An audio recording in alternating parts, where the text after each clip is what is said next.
Voilà, les plus belles pages chrétiennes de Michael Lonsdale dans ce livre édité par Philippe Ray, qui est ici, que je remercie également de sa présence et d'avoir accompagné aujourd'hui Michael Lonsdale. Bonjour, merci beaucoup d'être là. C'est un plaisir, un honneur, je devrais dire, de vous recevoir ici. Je rajouterai quelques réalisateurs à ceux qu'a cité Mme Brivron: Joseph Losey, Costa Gavras, Miloš Forman, James Ivory, Louise Buñuel, Claude Sauté et Steven Spielberg.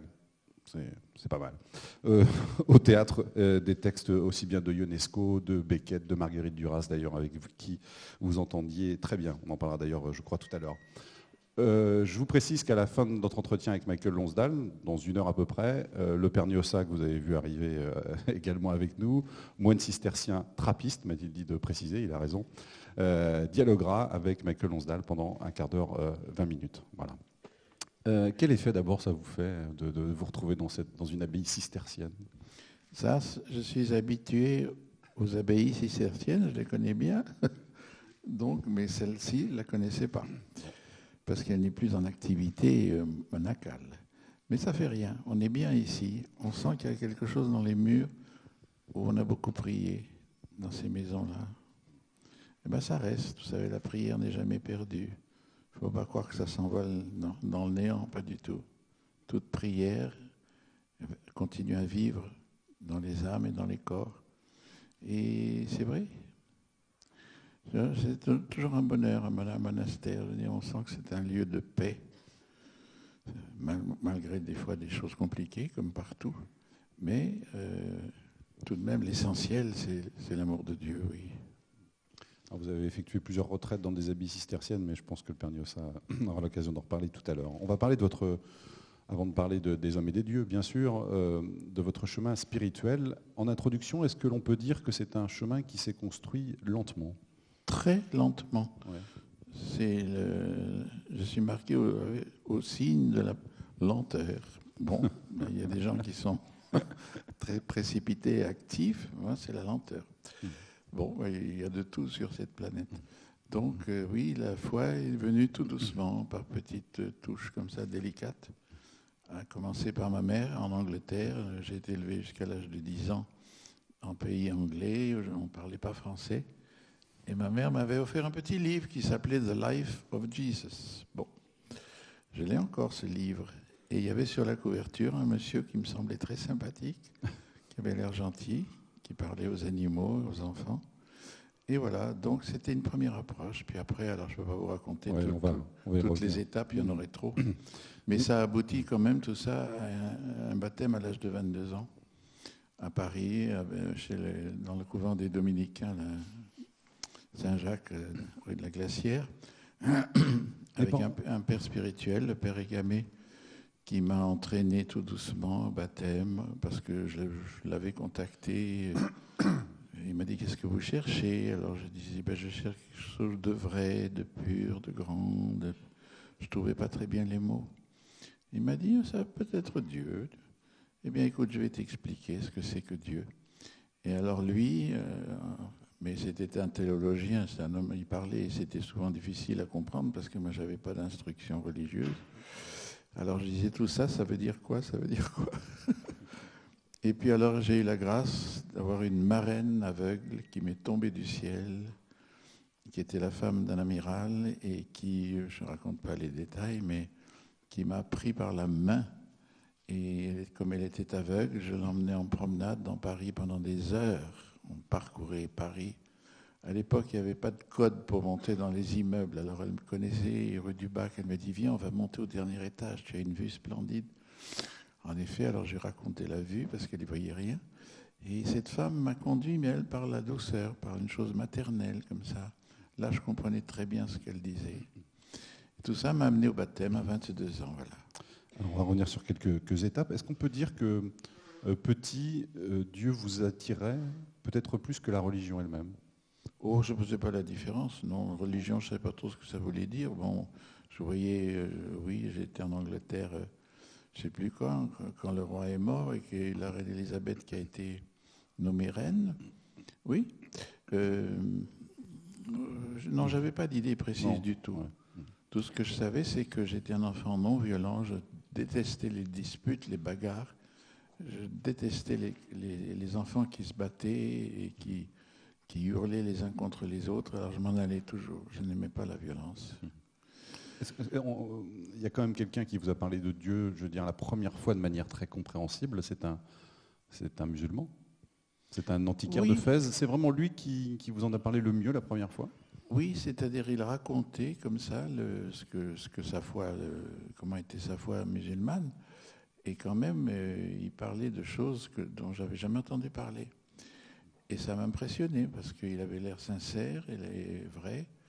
Et oui, j'ai eu pendant quelques jours l'idée peut-être que je me ferais musulman, mais je ne savais pas très bien ce que ça voulait dire. Quand il m'a expliqué que là-bas il n'y avait pas de baptême, on faisait ses ablutions, et puis on allait à la mosquée. Bon, mais c'est au moment où je suis revenu habiter en France, enfin venu habiter en France, quand mes parents se sont séparés. Et dès mon arrivée à Paris, j'ai été plongé par une amie qui m'a dit il faut que tu ailles au centre d'art sacré où on parle de peinture, on parle de comédie, de théâtre, de cinéma. Donc c'est finalement par l'art que vous êtes, Oui.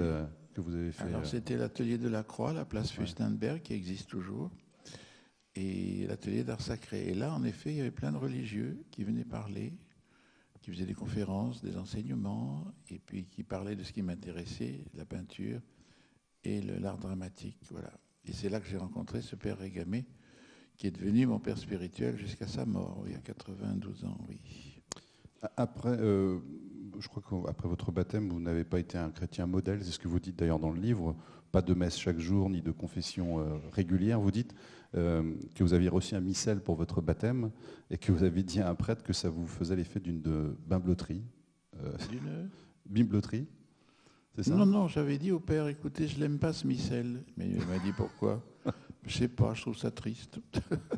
Non, non, mais j'étais pas, vous savez, j'étais pas un modèle du tout de chrétien bien. Non, les artistes sont toujours des gens un peu farouches, un peu en dehors de la course normale. Les artistes sont des gens qui veulent construire et voir le monde à travers quelque chose d'original. Et un artiste inspiré, c'est un voyant, c'est un prophète. Les grands artistes sont des prophètes. Oui, ils voient très longtemps en avance ce qui va se passer dans le monde. Et donc, oui, il y avait une certaine bondieuserie que j'aimais pas trop. Et en plus, mon père spirituel, le père Régamé, me parlait toujours. Il faisait partie de la commission d'art sacré qui devait décider pour les monuments et tout ça. Et avec le père Couturier, il se bagarrait beaucoup pour qu'on fasse pas de bondieuserie dans les églises. Par exemple, ils allaient souvent voir les curés en disant, vous savez, votre Thérèse, là, elle n'est pas belle, hein, parce que vraiment, c'est une bondieuserie. Alors le curé disait, comment? Sainte Thérèse, mais tout le monde l'aime, il y a des bougies, il y a des dons, etc. Impossible de faire bouger ça, parce qu'eux prenaient un retour à l'art roman. Saint-Benoît, où il n'y avait pas d'artiste, il n'y avait pas de signature, et les plus belles choses dans la sculpture religieuse sont les choses romanes, je trouve. Il y a une connaissance de Dieu, mais extraordinaire. Et donc, voilà. Mais peu à peu, non, j'ai été gâté, parce que dans ce couvent Saint-Jacques, il y avait le père Conga, il y avait le père Chenu, il y avait Maurice Zindel qui venait faire des conférences. Et tout cela, c'était d'un niveau très élevé et tout à fait splendide. Donc j'ai été très gâté. Est-ce qu'on peut dire que l'année 86, alors j'espère que je ne me trompe pas dans les dates, a été une année à la fois terrible et en même temps décisive dans votre vie chrétienne? Ben, je menais une vie chrétienne, si vous voulez, un peu tiède, comme vous savez ce que le bon Dieu pense des gens tièdes. Donc je n'étais pas à la hauteur, je n'étais pas assez investi ni engagé. Mais j'avais mon travail d'artiste, oui. Et oui, alors jusqu'à l'âge de 40 ans, j'ai vécu comme ça, avec des rencontres superbes, des amis prêtres, maronites, à Saint-Séverin, à Paris, j'ai rencontré des religieux merveilleux. Et puis des frères et des sœurs aussi. Non, non, j'étais bien entouré. Et là sont arrivés le malheur, la peine, la tristesse. J'avais une maman que j'aimais beaucoup, qui est tombée paralysée, hémiplégique, pendant 11 ans, sans pouvoir parler. Alors là, j'ai connu l'épreuve, et j'ai très mal supporté au début.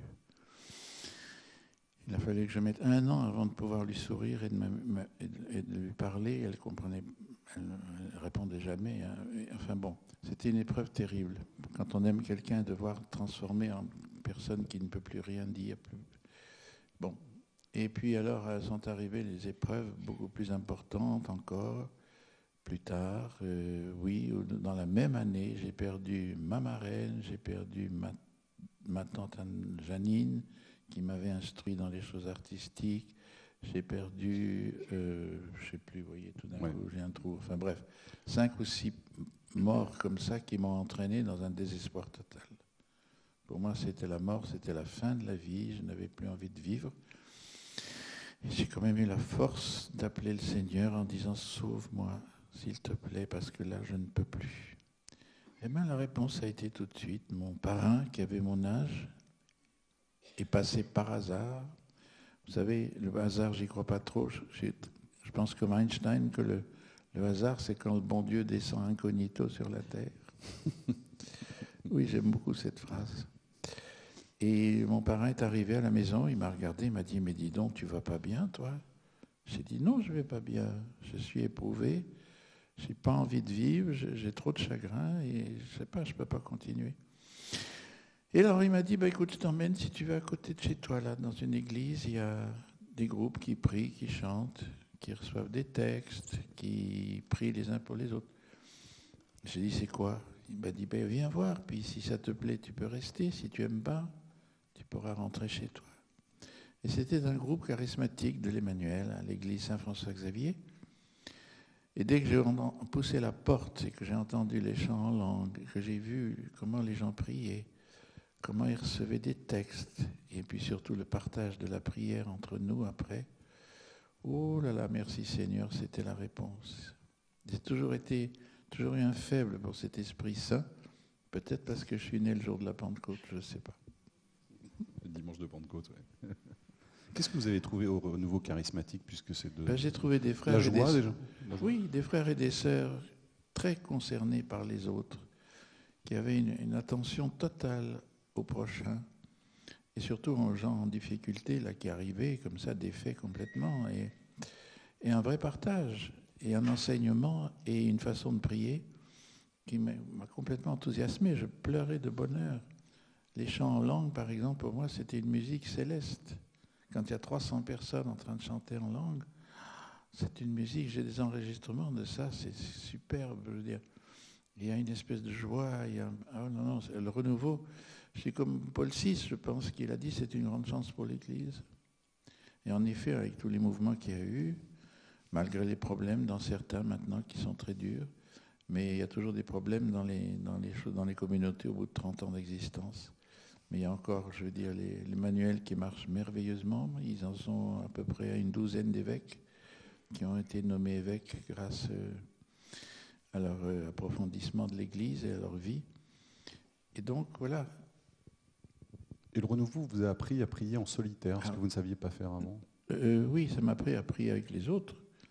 Vous savez, le jour où j'ai découvert que notre Père, c'était au pluriel, c'est pas mon Père qui est dans le ciel. Pardonne-moi mes offenses que je pardonne. Non, c'est pluriel. Alors je me suis dit, mais tiens, on prie pour tout le monde, tout le temps. C'est pas une prière pour soi, c'est une prière universelle.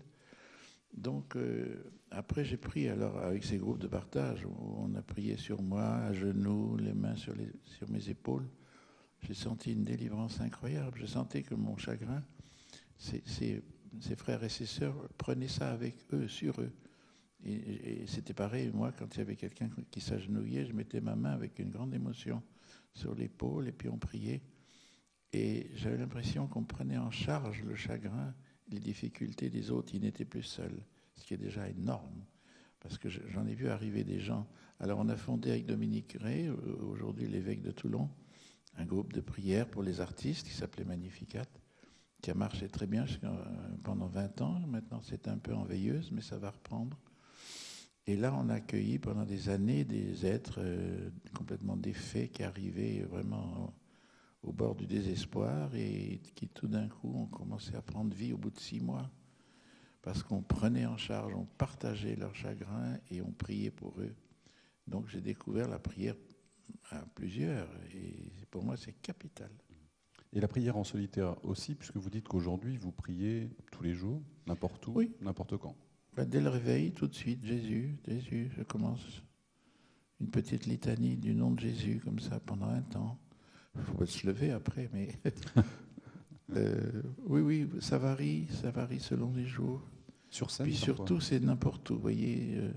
C'est ce que Raïssa Maritain, la femme du grand philosophe, disait, c'est la prière jaculatoire. C'est-à-dire une prière qui sort comme ça, paf, n'importe où, n'importe comment. Vous dites même que sur scène, parfois, ça vous est arrivé de... Oui, ça m'est arrivé de prier pendant que je jouais la comédie. Faut pas le dire.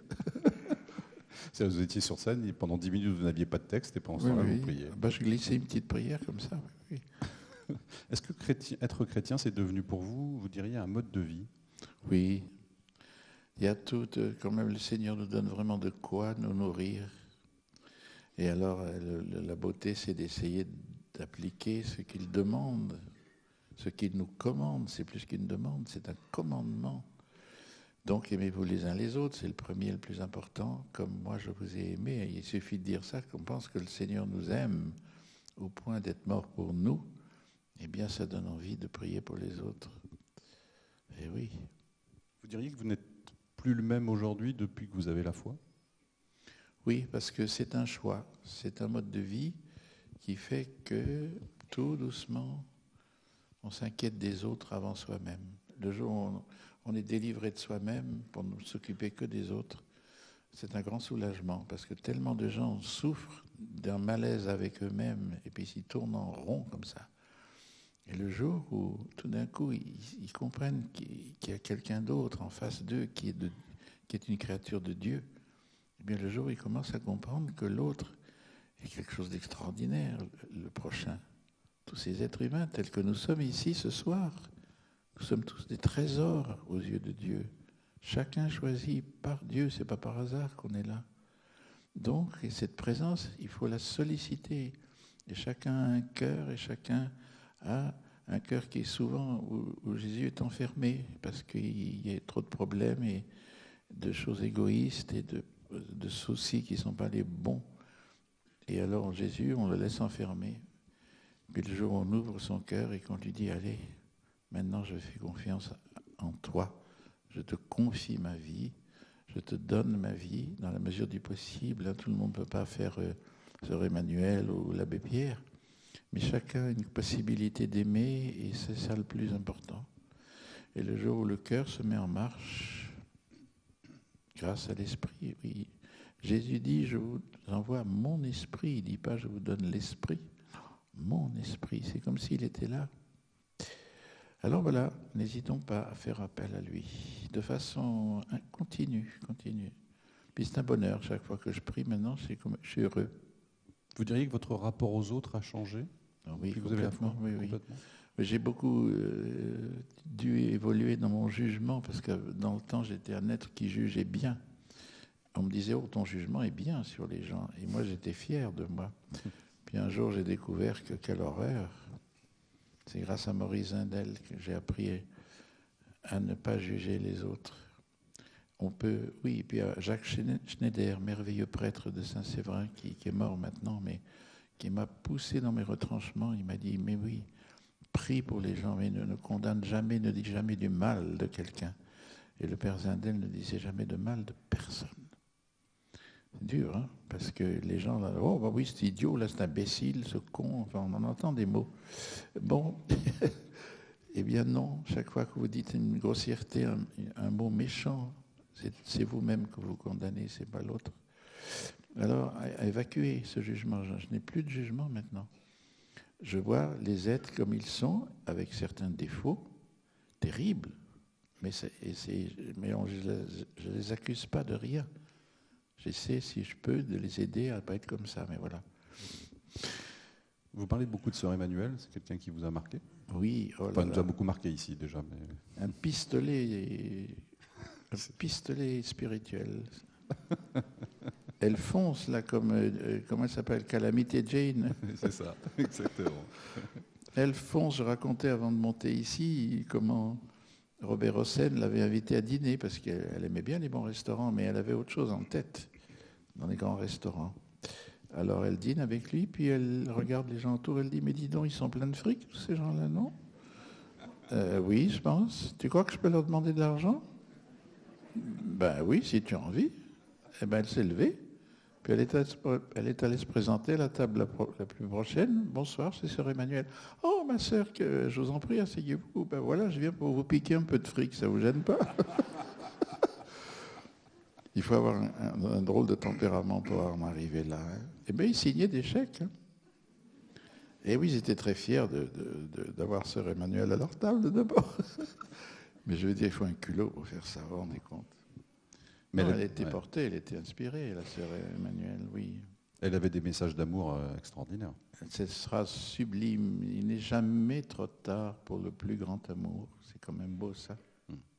Ça veut dire que même après une vie de patachon, eh bien, il y a encore possibilité d'amour. Oui. Est-ce que l'Église catholique, parfois, vous avez envie de la bousculer? Oui, un petit peu. Oui, parce que je ne suis pas tradition, et je trouve que la tradition, ça tue un peu. Jésus a été le premier à défaire la tradition hébraïque. Il en a fait des scandales. Vous vous rendez compte? Plus de circoncision, on ne tue plus les animaux, plus de sacrifices. C'était une révolution, on ne se rend pas compte de ce que ça pouvait représenter pour ces gens qui, depuis des siècles, vivaient dans les sacrifices et tout ça. Il a bousculé tout. Et donc, l'Église doit évoluer avec le temps. Parce que sinon, la tradition, c'est bien commode. On est tranquille, c'est comme ça depuis longtemps, et il ne faut pas que ça bouge. Comme ça, on est tranquille, on est pépère, et puis non. Il y a un risque à prendre pour que les choses évoluent avec le monde qui est bousculé. Nous avons affaire à des choses tout à fait nouvelles, qui sont la quantité de gens sur la planète. Il n'y a jamais eu une telle quantité de gens. Et donc, nous avons à faire face à ça. Parce que c'est inquiétant. C'est-à-dire, on s'est dit, mais comment est-ce que tous ces êtres vont vivre? Alors on en arrive à des choses comme ça, comme en Chine, où on a tué tous les enfants filles. Est-ce qu'il ne faudrait pas que l'humanité en arrive à supprimer les enfants? Parce qu'on va être trop nombreux. Vous savez, il faut réfléchir à tout ça. Donc, oui, je ne sais plus ce que je disais. Oui, la question c'était de savoir si vous vouliez bousculer cette Église catholique parfois. Oui. Je leur ai dit aux évêques, je vous en prie, ne vous déguisez pas comme ça avec des mitres et des beaux costumes. C'est du théâtre. C'est quoi? Qu'est-ce que vous représentez? Quelque chose qui a compté dans le temps, il y a 20 siècles, d'accord? C'était impressionnant pour les foules d'être représentants extérieurs, mais ce sont des signes extérieurs. Alors qu'on a besoin, je pense à Gandhi avec son petit costume de rien du tout. Martin Luther King avec son petit costume de pasteur. Il n'y avait pas de cérémonie, il n'y avait pas de signes extérieurs de la foi. Alors, messieurs, je leur dis, les évêques, enlevez vos mitres et habillez-vous comme un être humain et non plus comme un... J'ai l'impression que c'est du théâtre. Vous savez, j'ai eu la grande chance d'aller à Castel Gandolfo jouer un spectacle que j'avais fait sur Thérèse de Lisieux devant Jean-Paul VI. Non, Paul II. Et quand il y avait les gardes suisses là, qui faisaient les 100 pas dans la cour où on devait jouer, je leur ai dit, je vous en prie, arrêtez-vous. Parce que pour moi, ça me trouble de voir des gens déguisés avec un costume du XVe siècle. Alors, comme c'était tous ils parlaient tous français, ce sont des Suisses de la vallée française. Alors, ah, c'est vous qui jouez dans Hibernatus, t'as vu, José, c'est lui qui joue, monsieur là. Bon, d'accord. Mais c'est vrai, il n'y a pas besoin de ça. On a besoin d'être vrai, simple, qui transmettent quelque chose d'intérieur, et non pas Enfin bon, vous n'êtes sans doute pas tous d'accord avec moi, mais il faut que je le dise. Moi, je le dis comme je pense, parce que c'est vrai, il faut éviter tout ce qui est théâtral, comme ça. C'est pas de la foi, ça. C'est du spectacle, il ne faut pas. Bon. Le mariage des prêtres, vous y seriez favorable? Je ne serais pas contre, ça peut revenir un jour. Je connais beaucoup de femmes pasteurs qui sont extraordinaires. Ce sont vraiment des familles remarquables. Et elles valent à peu près tout ce qu'un homme peut valoir. Elles sont fortes, elles sont inspirées, elles sont chrétiennes comme c'est pas permis. Et alors, voilà, peut-être un jour, mais il faut du temps. Parce que bien sûr, mais écoutez, pendant des siècles, il n'y a pas eu les prêtres, enfin les orthodoxes, je vois bien, les orthodoxes mariés, les protestants mariés, ça fait des hommes tout à fait au service de Dieu, totalement. Alors on a créé un jour, c'est ça, qu'il fallait être qu'il fallait être séparé de tout ça. Et je ne sais pas, enfin, il faut réfléchir. Vous parliez beaucoup de Dieu avec Marguerite Duras? Oui, Ouais. très peu, parce qu'elle disait Dieu, j'y crois pas, mais j'en parle tout le temps. Sacrée petite bonne femme, hantée par l'amour, mais un amour, comment dire, invivable sur cette terre. C'était quelque chose de tellement fort, de tellement entier que c'était presque à en mourir qu'elle aimait. Enfin, elle n'a jamais été très heureuse dans sa vie. Elle a vécu avec beaucoup d'hommes différents, mais ça n'a jamais été le grand, grand bonheur. Elle cherchait un absolu comme ça, mais qui l'a hanté, comment dire. Oui, oui, Samuel Beckett aussi, ce bonhomme. Si vous réfléchissez à l'œuvre de Beckett, sur ses 40 et 30 pièces de théâtre, tous les personnages ne sont que des pauvres, que des déshérités, que des malades, que des fous, des gens rejetés par la société, des déchets humains. Et bien voilà les héros de Samuel Beckett. Parce que vous savez, on a eu pendant des siècles du théâtre avec des rois, des reines, des princes, des princesses, toujours le haut de la société comme ça. Et ces histoires-là ont subjugué les gens pendant des siècles. Racine, Shakespeare, des rois, des rois, des rois, des reines, Hamlet, tout ce qu'on veut. Bon, et puis voilà un monsieur qui s'amène avec toute la pauvreté humaine. Des tordus, les gens, il y a des gens dans des poubelles dans ces pièces, qui soulèvent un couvercle en disant « Hé, comment ça va la santé? Ça va, moi aussi ». Puis il referme le couvercle. Il y a de l'humour dans tout ça parce que ce serait insupportable. Mais Beckett était hanté par la compassion. Il n'aimait que ça. Les déshérités, les petits. Il a beaucoup bu dans sa vie. Il était complètement pété, comme on dit, par un moment. Mais ça arrive aux artistes. Mais son œuvre est une joie extraordinaire. C'est comme Buñuel, qui a été le grand cinéaste, qui a été traumatisé enfant en Espagne par des cérémonies pénitentielles où il voyait des gens en train de se flageller, des Christ pleins de sang et tout ça. Il a été ce gosse, mais horrifié, à tel point qu'il a pris en grippe tout ce qui était cérémonie religieuse. Mais il parle que de Dieu dans tous ses films. Et oui. Pourquoi dites-vous que les artistes ne sont finalement pas si loin de la foi? Les artistes sont à la recherche de quelque chose de beau, de vrai, de grand. Ils ont besoin d'exprimer, vous voyez, les poètes, des choses que les personnes ne disent, les musiciens à faire des sons qu'on n'a jamais entendus. Et l'inspiration d'un Mozart ou d'un Bach, c'est complètement spirituel, totalement spirituel. Et bon, et les peintres, les couleurs, les tableaux extraordinaires qu'on a eus, les primitifs flamands, les primitifs italiens, des chefs-d'œuvre de paix, de beauté, de calme. Bon, ils sont à la recherche de ça. Mais ça ne les empêche pas d'être déviés par l'orgueil. C'est moi l'artiste, c'est moi qui suis génial, attention. Puis je gagne beaucoup d'argent, ça c'est important aussi. Oui, oui, la gloire. Alors ça, il faut se méfier. Mais quand je vois des peintres comme Bonnard, qui était la modestie même, qui faisait jamais de bruit, qui n'essayait jamais de se montrer et qui peignait des merveilles et des merveilles. Voilà. Donc, l'artiste a une vocation spéciale. C'est un boiteux de Dieu, mais il aime Dieu parce qu'il aime la vérité, il aime la beauté, il aime le vrai. Mais alors, il y a des comment ça s'appelle, des défaillances épouvantables chez les artistes. Il y a des criminels, il y a des gens qui sont devenus fous de destruction et c'est quand l'amour n'est pas passé, quoi. Il n'y a jamais eu de frontière pour vous entre l'art et la foi? Non. J'avais un grand ami à Marseille, le père Jean, qui disait « Je ne veux pas entendre parler d'artistes chrétiens. Si on est artiste, on est forcément chrétien. » Et oui. Ah oui. Pourquoi donc? Mais oui, parce que, je vous dis, qu'est-ce qu'il cherche l'artiste? Il cherche à faire quelque chose de beau, de vrai, qui va toucher, c'est l'émotion. Et puis il est envahi par quelque chose qui le dépasse complètement. Des fois, les très grands artistes, ils ont besoin de faire des trucs qu'ils ne comprenaient pas ce qu'ils faisaient. Ça les inquiétait, ils se croyaient fous. Pas du tout. C'est eux qui avaient raison. Ils laissaient cet esprit, parce que l'être inconnu, l'être humain est une chose à possibilité, mais incroyable. Et il y a une espèce de vie mystérieuse en nous qu'on ne laisse pas vivre. On calcule, on fait tout par calcul comme ça, alors que l'artiste est inspiré par des choses, que on parlait tout à l'heure en bas, par quelque chose qui le dépasse complètement. Et oui. Alors, ça veut dire que l'expression artistique, pour vous, que ce soit le cinéma ou la peinture, c'est un don de Dieu? Ah ben complètement.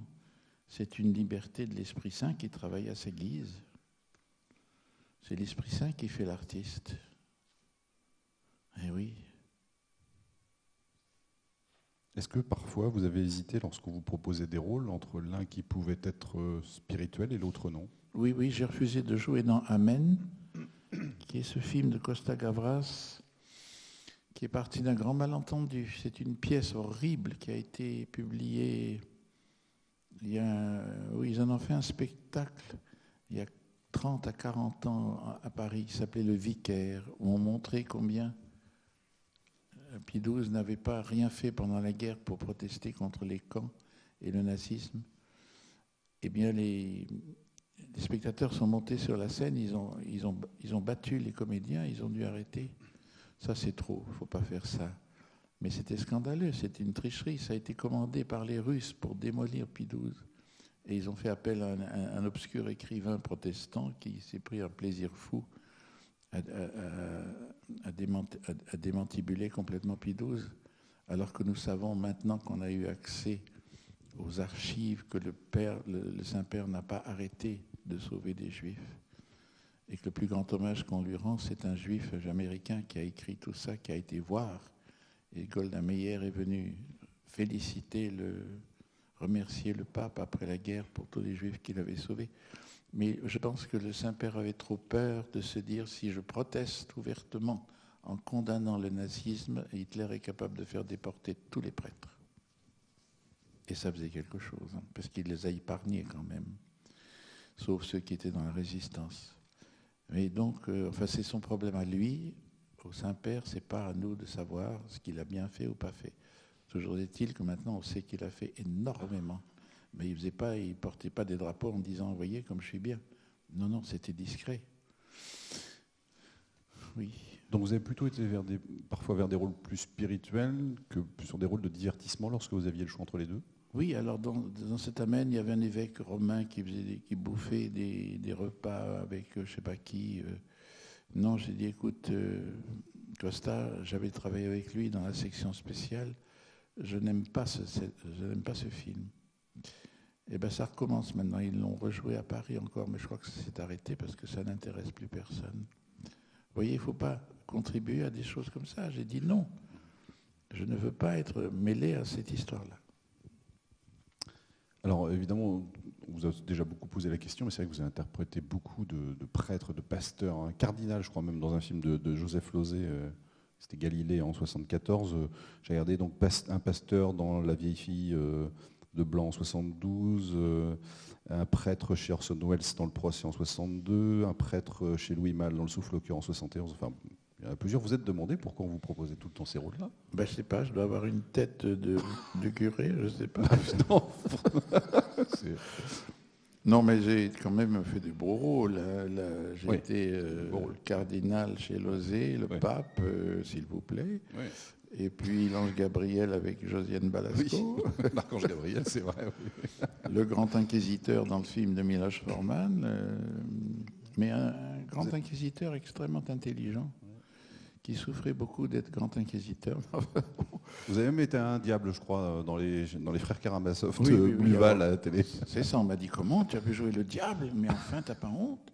J'ai dit, mais il a existé, il existe encore. Et celui de Dostoïevski est particulièrement savoureux. C'est un diable terrible. Eh bien, cet homme a perçu complètement ce qu'on pouvait faire dire à travers ce diable. C'est magnifique. Oui, enfin bon. Alors après, je dis, allez, maintenant, je vais me calmer. Et puis on me propose Frère Luc, qu'est-ce que vous voulez? J'allais pas dire non. Hein. Non, c'est sûr non. Le frère Luc que vous interprétez dans Des hommes et des dieux, est-ce que c'est pour vous le modèle absolu de ce qu'il faut être quand on est croyant? Oh, il n'y a pas de modèle absolu. En tout cas, c'est un cœur généreux, complètement donné. Et c'est la fameuse phrase, il n'y a pas de plus grand amour que de donner sa vie pour ceux qu'on aime. Eh bien, frère Luc a aimé ces malades, il a aimé les Algériens, qui est considérés comme des êtres humains à part entière. Et il s'est beaucoup fait aimer, parce qu'évidemment, en soignant les gens gratuitement en plus, il a fait ça pendant 45 ans. On lui a dit un jour, tu peux être prêtre si tu veux, parce qu'il était frère convert. Ça n'existe plus, je crois, dans l'ordre maintenant. Non. Mais à l'époque, oui, les frères convers s'occupaient du ménage, de la cuisine, du jardin. Et maintenant, ils ont aboli ça. Et alors, on lui a dit, tu peux être prêtre à part entière. Il a dit, non, je ne peux pas passer 5 heures de prière par jour. Je dois être dans mon officine de 7 heures le matin jusqu'à 10 heures le soir, quand c'est pas minuit. Tous les jours, tous les jours, tous les jours. Si vous voulez faire, on ne pouvait pas faire plus. Hein. Mais on venait le voir non pas seulement pour être soigné, mais pour avoir des conseils, parce qu'il était... Les familles arabes avaient souvent des tas de problèmes, comme la petite Algérienne. Qu'est-ce que c'est que mon père qui veut me marier avec quelqu'un que je ne connais pas Et donc, il était très juste dans ses conseils, et il était très apprécié maintenant. Il y a plein de musulmans qui vont prier sur sa tombe, à Tibérine. Oui. Il y a 2 personnes qui ont écrit des livres énormes sur lui, de 30 à 40 pages. Qu'est-ce que je dis 400 pages. Un prêtre italien aussi, un livre énorme sur le frère. Amen. Que connaissiez-vous de lui avant que le réalisateur Non, je connaissais Christian de Chergé parce que j'avais eu le grand honneur de lire son testament à Saint-Sulpice. Un jour, il y avait une soirée consacrée aux moines. Et sa maman était là, d'ailleurs, qui est morte peu de temps après.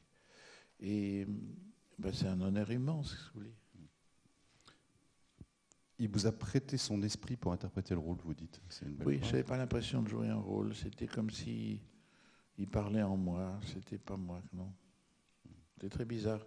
Ça m'est arrivé quand j'ai eu le grand honneur de jouer le rôle de Saint Séraphin de Sarov, qui est ce grand saint russe du 19e siècle. Thaumaturge extraordinaire, homme incroyable. On va l'apprendre à le connaître mieux en France maintenant, en Europe de ce côté. Et alors le jour où j'ai joué Saint Séraphin, c'était pas moi qui parlais. Hein. Non, j'étais plus là. C'était quelqu'un d'autre. C'est très curieux comme... C'est étonnant. Alors cette scène dont vous parlez avec la jeune Algérienne, effectivement, tout le monde s'en souvient, ceux qui ont vu le film. Là, vous improvisez complètement ce dialogue sur l'amour. Et là, vous laissez parler le frère Luc. Oui, parce que Xavier Beauvois n'était pas content. Il avait écrit une scène qui ne lui plaisait pas. Il m'a dit, mais toi qui aimes improviser, tu ne pourrais pas improviser. J'ai dit, quoi ? La petite va te poser des questions, puis tu lui réponds. J'ai dit, écoute, on peut essayer. Hein. Alors on s'est installé, moteur, allez, action. Alors la petite me dit, voilà, mon père veut que je me marie avec un monsieur, mais c'est quoi l'amour ? Et puis ça m'est venu comme ça. Je n'ai pas réfléchi comment je vais faire, qu'est-ce que je vais bien pouvoir dire. Non, j'ai dit ce que je pense que Luc aurait pu dire éventuellement. C'est-à-dire expliquer à cette petite qui était troublée ce que c'était que l'amour. Oh non, c'est des choses, ça, franchement, merci Seigneur. Hein. Vous pensez à lui souvent, frère Luc ? Frère Luc, oui. Oui. Parce que j'ai passé toute cette année à courir à droite à gauche pour en parler avec le film. Mais je refuse d'en parler après le film, après la projection, parce qu'il ne faut pas casser l'émotion que les gens ont reçue. Il y a des gens qui pleurent, il y a des gens qui n'ont pas envie de parler. Ils ont tellement été secoués qu'il faut laisser ça reposer. Alors je leur ai dit à Cotignac dans le Midi, parce que l'organisateur avait dit, mais Lonsdal est là, il va vous parler. J'ai dit non, je ne parle de rien du tout, je préfère, si vous voulez bien, qu'on se taise. Eh bien, ils ont applaudi. On n'a pas envie de parler après. C'est pour raconter des choses anecdotiques, mais l'important, c'est ce que le film raconte. C'est devenu un ami, dites-vous, pour vous ? C'est devenu un ami. Frère Luc ? Oui. Oui. Il avait beaucoup d'humour, oui. Un de ses neveux m'a dit, oui, parce que j'ai demandé, je ne vous ai pas trop trahi, là, votre oncle. Non, mais il y a une chose qu'on t'a pas demandé de faire, c'est qu'il bougonne. Il était très bougon. Oui, il râlait souvent. Mais il est extraordinaire. Il lisait l'Équipe le soir avant de dormir, ou alors il lisait un livre complètement anti-religieux. C'était un phénomène, hein, très libre finalement. Très, très libre. Mais bon cœur, bon cœur, bon cœur. Vous étiez très lié, je crois, pendant le tournage avec les acteurs par le chant, c'est vrai? Et pas moi, je chantais pas parce il chantait pas les offices. Il était à l'infirmerie tout le temps. Alors le dimanche peut-être, oui, ou des fois à la messe à 7 heures le matin, mais il ne menait pas. Mais la les vie. acteurs chantaient vraiment. Ah ben ils ont appris et ils ont aimé ça. Vous savez, ces comédiens qui n'étaient pas croyants, ou enfin, au début on leur a dit, venez passer une semaine à Tamier, chez les moines, qui vont vous montrer comment la vie. Alors il y en a 2 qui ont dit, oh ben non, c'est des vieux bourgons qui vont nous raconter, qui vont nous faire la morale, on n'y va pas. Puis après on les a dit, essaye, venez. Ils sont allés, ils étaient enchantés, parce que les frères se sont mis à leur disposition et leur ont raconté tout de la vie monastique. Et ils ont lié des liens d'amitié. Et Lambert Wilson a parlé avec un des frères, et après le tournage, il est retourné à Tamier passer 10 jours, parce qu'il voulait se renseigner sur la foi et tout ça. Et les autres, oui, bon, on ne se voit pas tellement, vous savez, si on devait voir tout le temps tous les gens avec qui on travaille. Non, alors on se téléphone, on boit un verre de temps en temps, mais c'est tout. Un moment de grâce, vous dites, ce tournage, oui, pour quelle raison?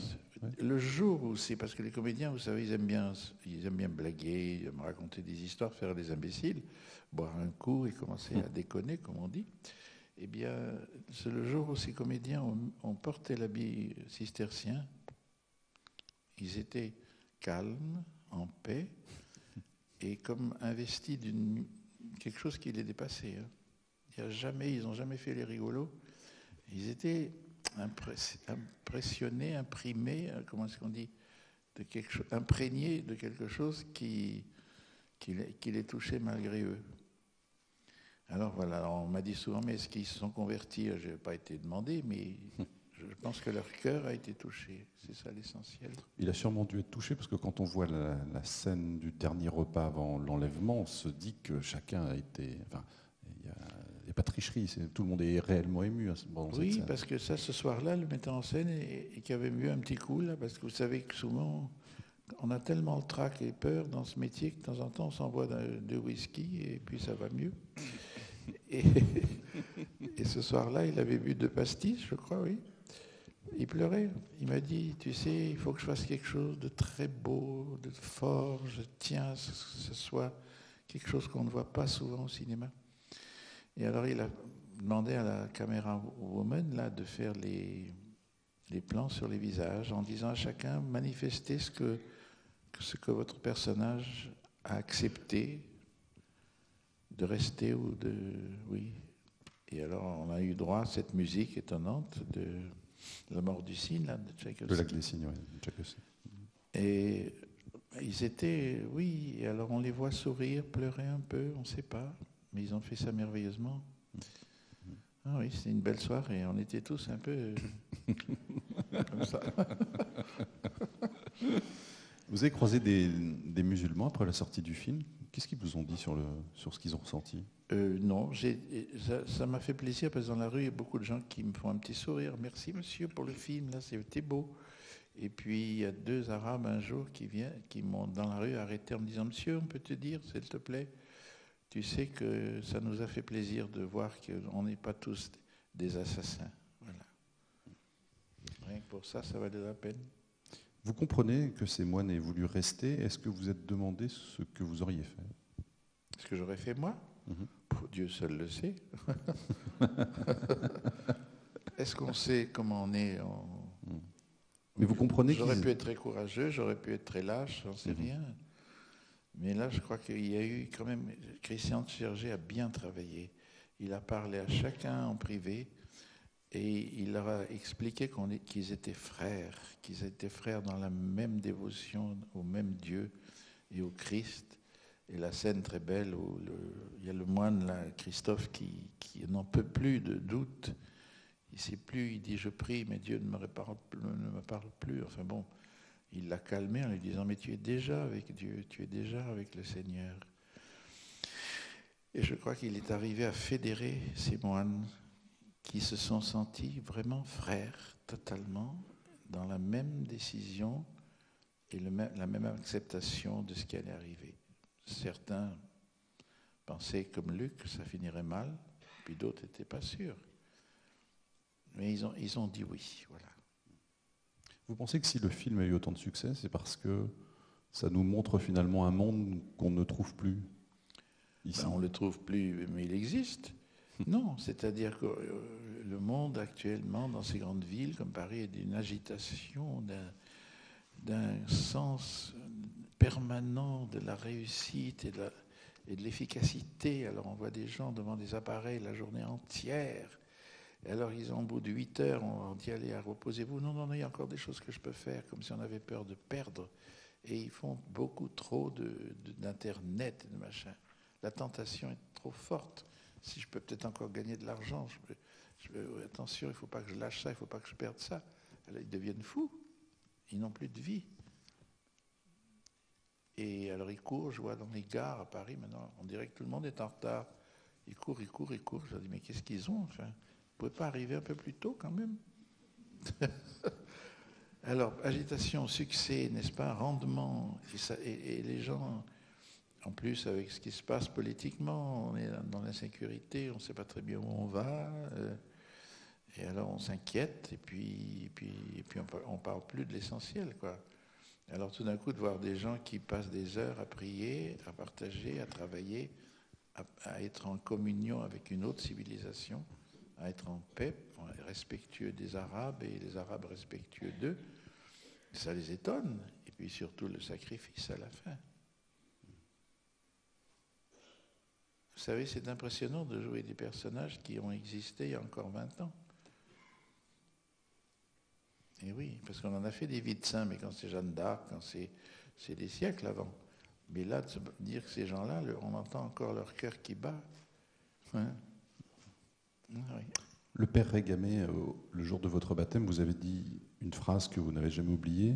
Enfin, vous vous en souvenez sans doute. Oui, parce que souvent je me suis dit, pourquoi tu as voulu être comédien? Qu'est-ce que c'est que ce besoin? Alors j'ai trouvé 3 raisons. Une nécessité de continuer à jouer, parce que l'enfant, je ne pensais qu'à ça. Les études, ça ne m'intéressait pas trop. Je n'étais pas très brillant. Je ne comprenais rien aux mathématiques. Non, mais jouer, oui. Et alors, je crois que j'étais comme beaucoup d'enfants. Maman, raconte-moi une histoire avant de dormir, parce que si je n'ai pas mon histoire, je ne peux pas dormir. Bon, alors ma mère me racontait une histoire, et puis je m'endormais souvent très vite, d'ailleurs, avant qu'elle n'ait fini. Et je crois qu'il reste quelque chose de ça encore chez les adultes. Le souvenir, je ne pense pas que tous les enfants ont été bercés et aimés comme je l'ai été, parce que une des plus grandes souffrances du monde, c'est un enfant qui n'est pas aimé. C'est la pire catastrophe qui puisse arriver, parce que l'amour se transmet. Et si un enfant n'est pas aimé, cajolé, bisouté, oui, eh bien, il y a quelque chose qui ne comprend pas dans la vie. Le manque d'amour, ça se transmet, l'amour, ça s'apprend, ça se donne. Et des bons parents sont des gens qui donnent beaucoup d'amour à leurs enfants. Bon, alors, deuxième raison, oui, les artistes sont en désaccord avec le monde tel qu'il est fait. Ils aiment, comment dire, ils n'aiment pas obéir aux lois. Les lois, ça les tue. Et aux clichés de la société, ils ont besoin d'inventer, de faire quelque chose qui est plus ou autrement. Alors ça, deuxième vocation pour moi. Et puis, je crois que souvent, il y a des drames personnels, intimes. On m'a dit un jour, tu devrais faire une analyse. J'ai dit, pourquoi je ne suis pas malade? Mais ça te ferait du bien. J'ai dit, j'en éprouve pas le besoin. Pour moi, mon analyse, c'est de jouer. Et ce cher père Régamé m'a dit, vous ferez au public des confidences que vous ne ferez à personne dans la vie. Suivez mon regard. Oui, à travers des personnages, j'ai pu dire des choses que moi je ne pourrais pas dire. J'ai trop inhibé, trop timide. Et voilà. Donc c'était ça, c'est besoin d'être comédien. Vous disiez tout à l'heure que Xavier Beauvois vous avait dit tu aimes bien l'improvisation, donc improvise sur cette scène. Et c'est vrai que vous aimez cette improvisation. Alors vous avez suivi des cours de théâtre avec une femme qui s'appelait Tania Balachova.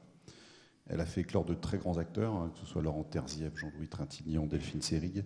Elle vous a dit un jour, elle vous a conseillé de ne pas jouer les mots, mais ce qu'il y a derrière. Oui. C'est une belle phrase, ça.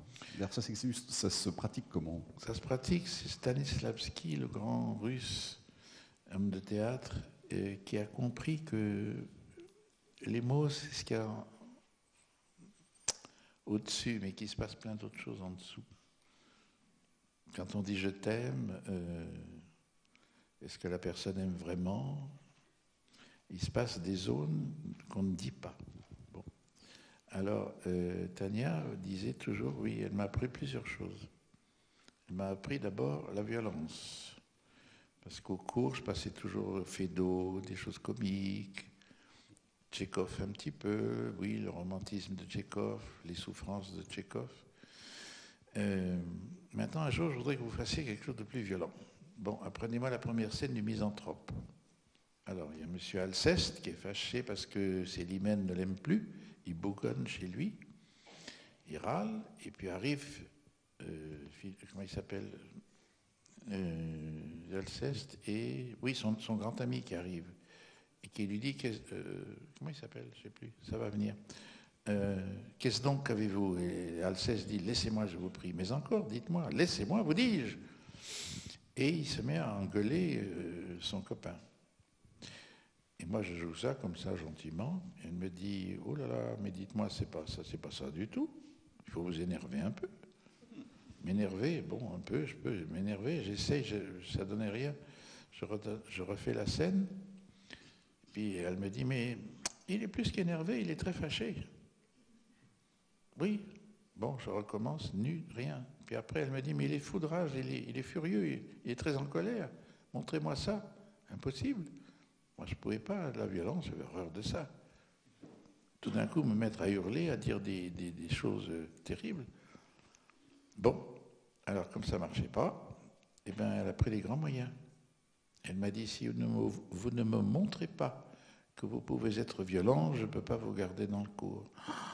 Alors là, je ne sais pas ce qui s'est passé dans ma colonne vertébrale, j'ai senti comme un éclair, j'ai senti mon estomac, j'avais envie de vomir. J'étais mal. C'était la provocation. Moi, être violent, mais je ne peux pas. Je ne sais pas comment on est violent. Bon, mais devant la menace, puis elle m'a regardé droit dans les yeux, hein, je ne vous garde pas si vous ne me montrez pas que vous êtes violent. Qu'est-ce qu'il fallait faire? Philinte, c'est ça l'ami là, Philinte. Il sort et il revient, qu'est-ce donc qu'avez-vous? Je lui dis, il faut que je fasse quelque chose que je n'ai jamais fait de ma vie. J'attrape une chaise comme ça, je la brandis au-dessus de ma tête et je hurle, laissez-moi, je vous prie. Ah, vous voyez que vous pouvez être violent, me dit Tania. Oh là là là, moi je transpirais, j'en étais malade, je veux dire. Eh bien, elle me dit, c'est ça la violence. Ben, mon vieux, il faut que vous appreniez ça, parce que dans votre métier, vous allez voir, vous en aurez des gens violents à interpréter. Eh bien, je suis rentré à la maison, j'avais le cœur qui battait, je me suis dit, c'est pas possible ce métier, je ne peux pas faire ça, c'est pas possible. Eh bien oui, alors au cours suivant, elle m'a mis attrapé dans un coin, elle m'a dit, c'est pas pour vous embêter que je vous fais faire tout ça, c'est parce que vous êtes un représentant en sentiment. Et c'est là qu'elle m'a dit la fameuse phrase, il faut jouer non pas les mots, mais ce qu'il y a derrière les mots. C'est-à-dire que quand Alceste est comme ça, c'est parce qu'il est furieux que Célimène ne l'aime plus. Mais il ne veut pas le dire. Bon.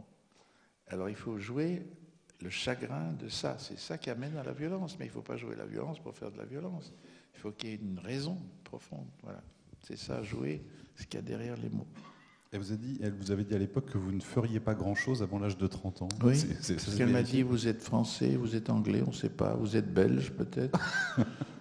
Alors je ne comprenais pas l'allusion à ce que ça voulait dire, mais enfin. Et vous n'êtes pas suisse, me dit-elle aussi. Je ne comprenais pas, je dis non, pourquoi je ne suis pas suisse? J'ai appris plus tard ce que ça sous-entendait. D'être un peu lent, d'être un peu bon. Non, mais Tania était géniale. Et elle savait qu'avec moi, c'était ça qu'il fallait utiliser. Utiliser la menace, c'est quand même C'est un bon professeur. Hein. Vous ne préparez pas vos rôles? Non. Je ne sais jamais comment je vais jouer. Je vois les comédiens qui sont là, comment je vais faire, qu'est-ce que je vais dire, comment je vais dire ça, voyons ça, qu'est-ce que je vais faire. Et moi, c'est rien du tout, je ne sais rien du tout. Moteur, action, puis ça part comme ça, spontanément. Non, je suis un acteur d'instinct, ce qu'on appelle. Les préparations, les travails, non, c'est trop paresseux, non. Mais Dieu m'a donné une espèce de possibilité d'inventer tout de suite. C'est là tout de suite, il n'y a pas à chercher 36 000 choses. Plus que les jouer, vous aimez les vivre, les rôles, finalement? Plus que les jouer, vous aimez les vivre, les rôles? Oui, c'est ça, oui. Je suis vraiment le vice-consul, je suis l'évêque, je suis le pape. Oui, c'est ça. J'en aurais fait des métiers dans ce métier. Est-ce qu'il arrive qu'on se libère personnellement à travers un rôle? Quand on est content, que la salle est contente, qu'on a des applaudissements, on aime bien ça, les applaudissements, parce qu'on est rassuré, on se dit, bon, ça y est, ça existe, c'est bien. Ça aussi, il y avait peut-être un besoin d'être reconnu. Mais alors ça, c'est plus psychanalytique. C'est-à-dire que je suis un enfant, comment ça s'appelle, adultérin. Ma mère m'a eu avec un homme qui n'était pas en mariage. Alors on m'a caché quand j'étais petit. Et un jour, je me suis dit, bah oui, tiens, c'était encore une raison. Ah, on a voulu te cacher, je vais vous montrer que j'existe, moi. Mais ça, c'est très profond dans l'inconscient. Hein. C'est pas impossible. Ah, vous n'avez pas voulu me voir, je vais vous montrer que je suis là. Hein. Non, c'est un peu simple comme analyse, mais il y a peut-être du vrai, je ne sais pas. Père Niossa, vous voulez bien nous rejoindre pour poursuivre la discussion? Si vous voulez bien, on va vous apporter.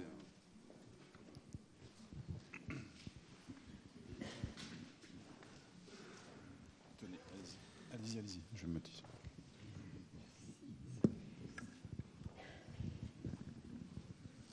Bonsoir, cher Michael. Bonsoir, Père. J'ai envie de dire bonsoir, frère Luc, parce que vous êtes mon frère. Ah. Et je l'ai vivement ressenti dans ce film Les dieux et les hommes. Je l'ai ressenti doublement, d'abord parce que ce soir, c'est tout à fait extraordinaire que je porte cet habit, parce que la plupart des gens qui me connaissent me voient habituellement en civil, mais c'était pour faire honneur au frère Luc. Ah, bon. Voilà, c'était... Merci. Et en plus, c'est votre humanité dans ce rôle qui m'a profondément touché. Vous avez dit tout à l'heure qu'on avait besoin d'un peu de reconnaissance.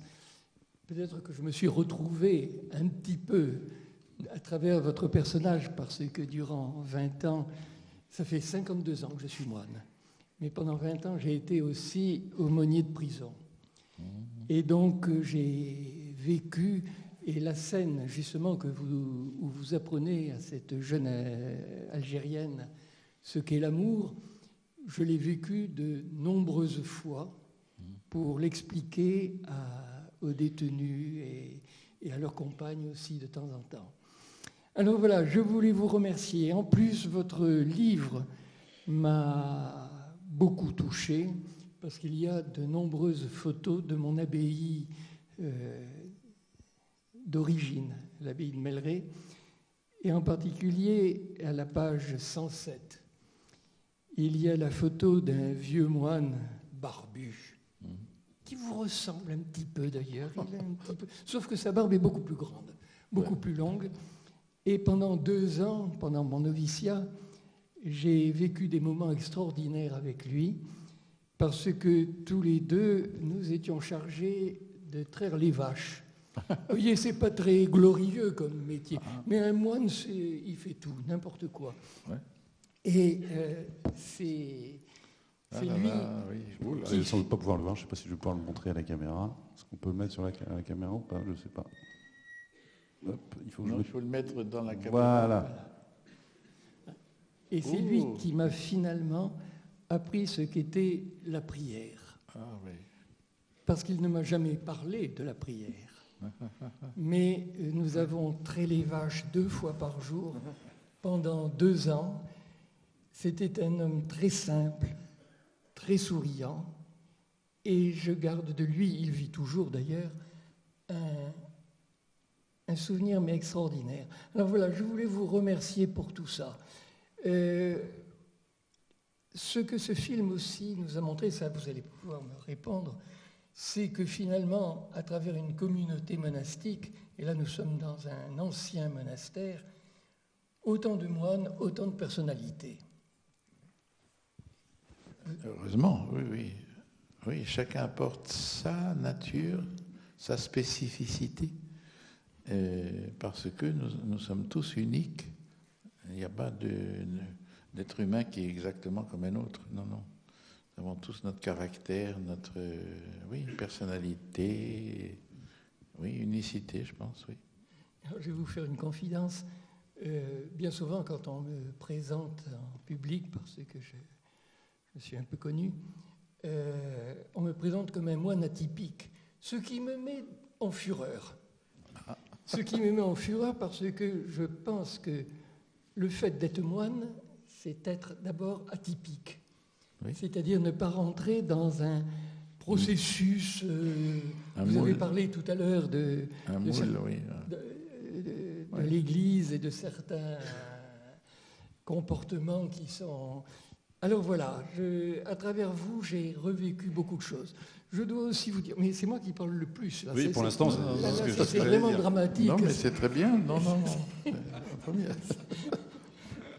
Je dois vous dire aussi que j'ai mis très longtemps avant d'aller voir le film Les dieux et les hommes, comme pas mal de mes frères.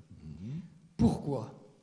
Parce que j'avais peur, et nous avions peur, j'en connais plusieurs, nous avions peur que notre vie monastique ait été trahie.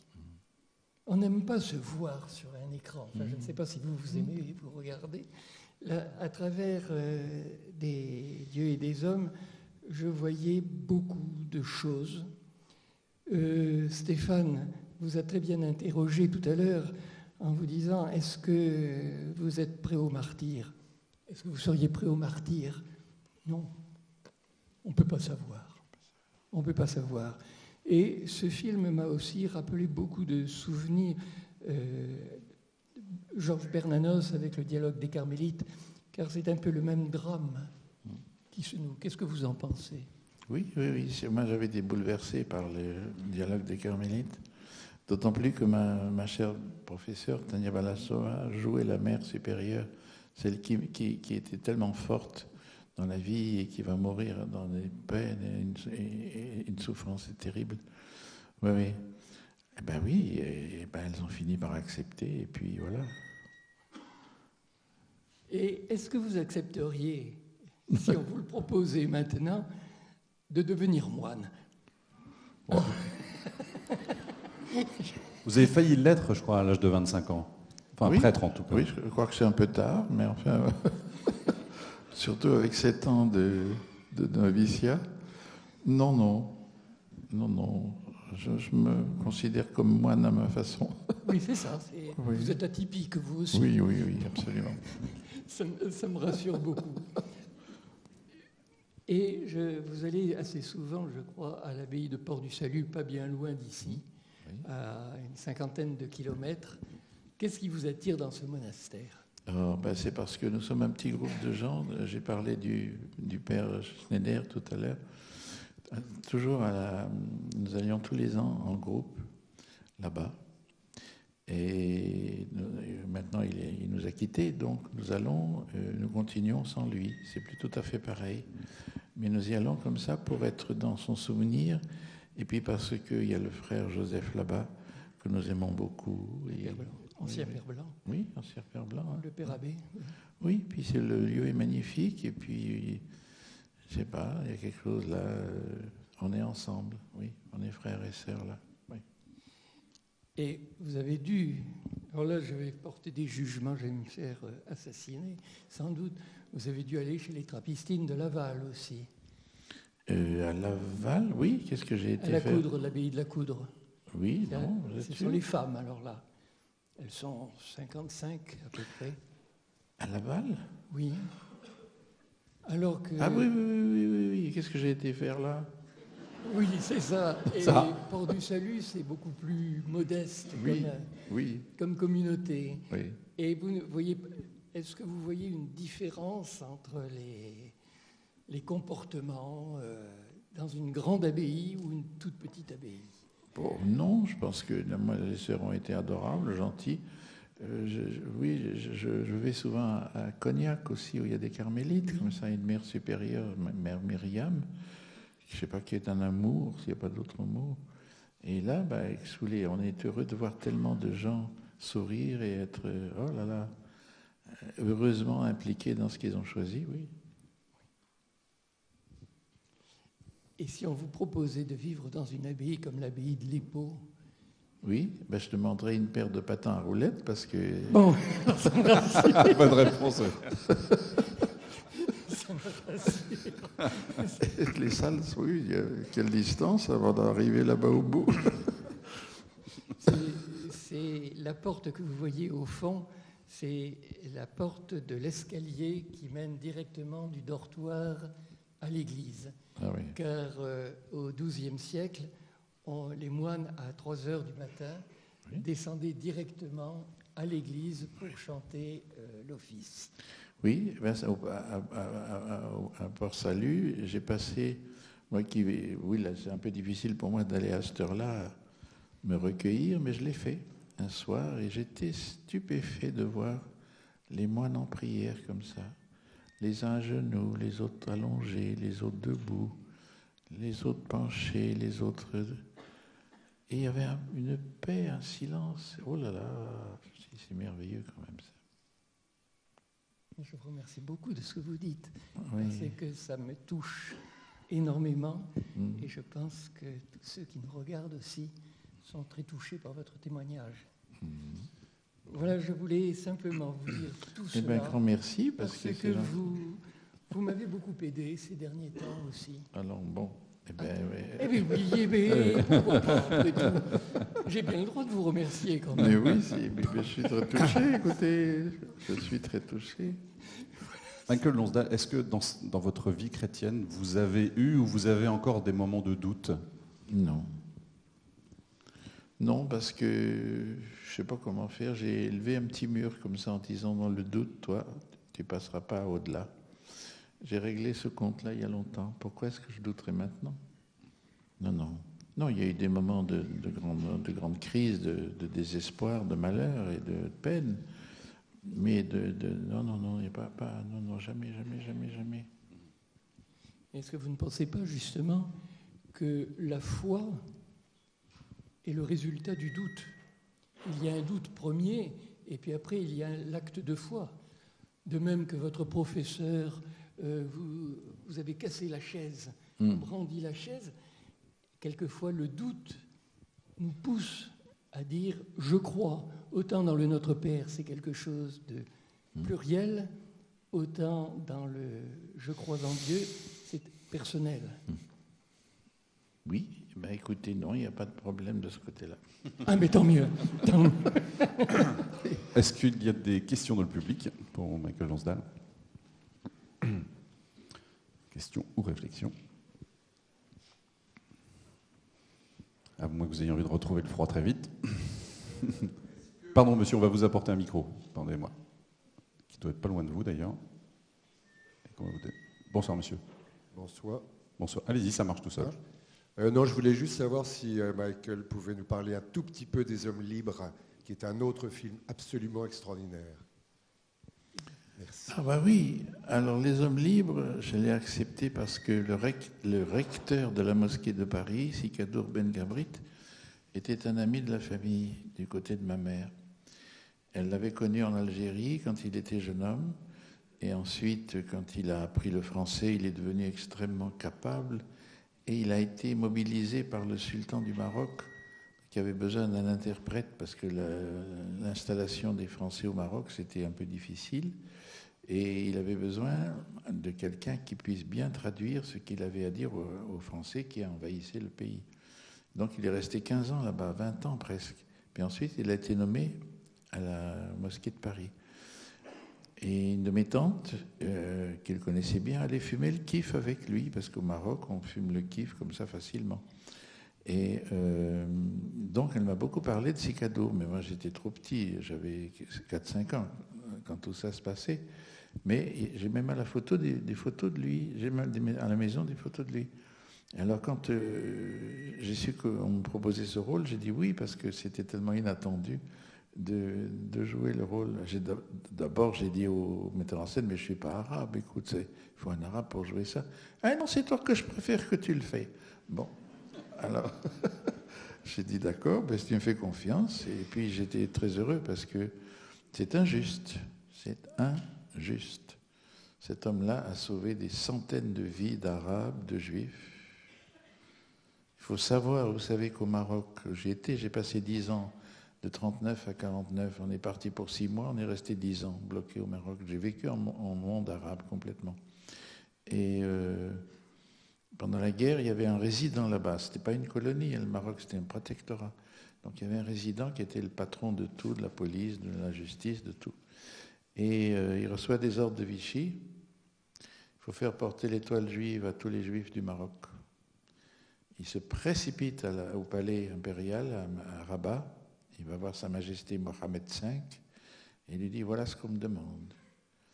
Eh bien, le roi du Maroc, sultan, on ne l'appelait pas roi à l'époque, c'était sultan, a dit, si vous faites ça, je serai le premier à porter l'étoile juive, l'étoile de David.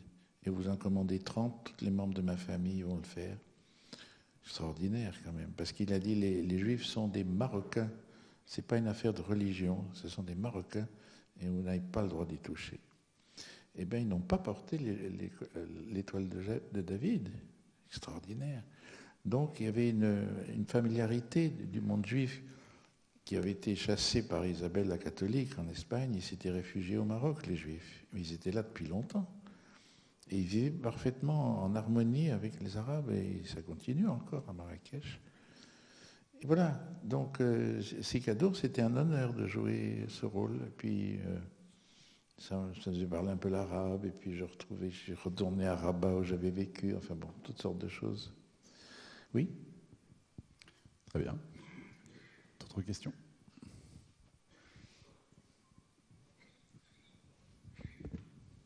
Non. Question ou pas question ? Visiblement, pas question. Mais c'est pas grave. Tiens, bah écoutez...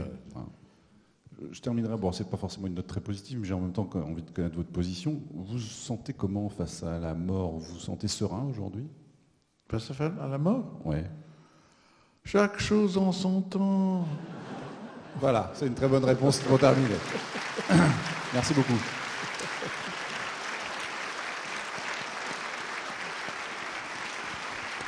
Merci Michael Lonsdal, merci beaucoup.